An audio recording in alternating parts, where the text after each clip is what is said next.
Bashundhara star সিনেপ্লেক্সে আমাদের সহকর্মী মাকসুদুল হক ইমু রয়েছেন। ইমু, আমরা গত কয়েক বছর ধরেই দেখছি যে ঈদের সময় আসলে যেই সিনেমাগুলো আসে সেগুলো নিয়ে দর্শকদের প্রচণ্ড আগ্রহ থাকে। এবারও সেটার ব্যতিক্রম নয়। কি দেখছেন আসলে সেখানে দর্শকদের উপস্থিতি কেমন, সিনেমাগুলো কেমন চলছে?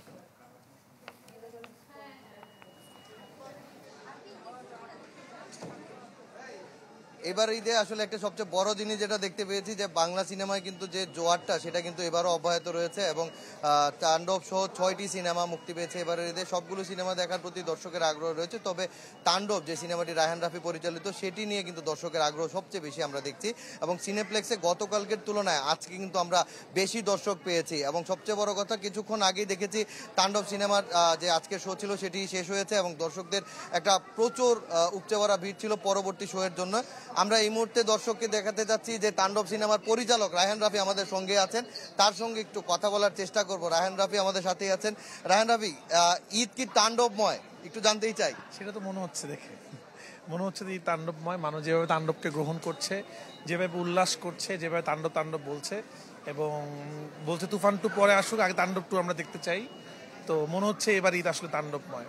যদি আপনার কাছে আমার সিনেমাময় থাকে, তো এটা গত 3 বছর ধরেই হয়ে আসছে, পরাণ, সুরঙ্গ, তুফান। তো এটা আমাদের জন্য একটা চ্যালেঞ্জ, আমার জন্য পার্সোনালি চ্যালেঞ্জ যে এর থেকে বেটার কি করব। তো বাট এবার তাণ্ডবের দর্শকের রিয়াকশন খুবই অদ্ভুত, তারা মানে উল্লাস করতে করতে করতে হল থেকে বেরোচ্ছে, যেটা আপনারা দেখছেন।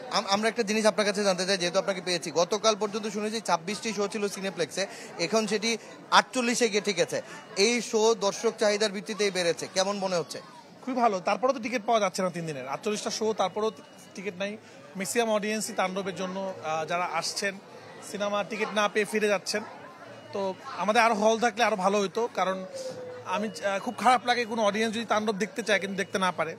ইভেন আমাকেও প্রচুর মানুষ ফোন করছে টিকিটের জন্য, সবাইকে বলছে আমার কাছে টিকিট নাই, আসলে কি করব। অবশ্যই শুভকামনা হলো আপনার এবং আপনার সিনেমার জন্য, পাশাপাশি অন্য সিনেমাগুলো ভালো চলো এবারে ঈদে। দর্শক শুনছিলেন, সব সিনেমাগুলো আপনারা দেখেন ঈদে। শুনছিলেন দোলা, আসলে যে দর্শকদের যে আগ্রহ, তার পাশাপাশি কিন্তু নির্মাতাও বেশ উচ্ছ্বসিত, তার সিনেমাটি দর্শক সাদরে গ্রহণ করেছে সেই বিষয়টি নিয়ে। এই ছিল এখনকার মতো আমার কাছে সিনেপ্লেক্স থেকে সর্বশেষ।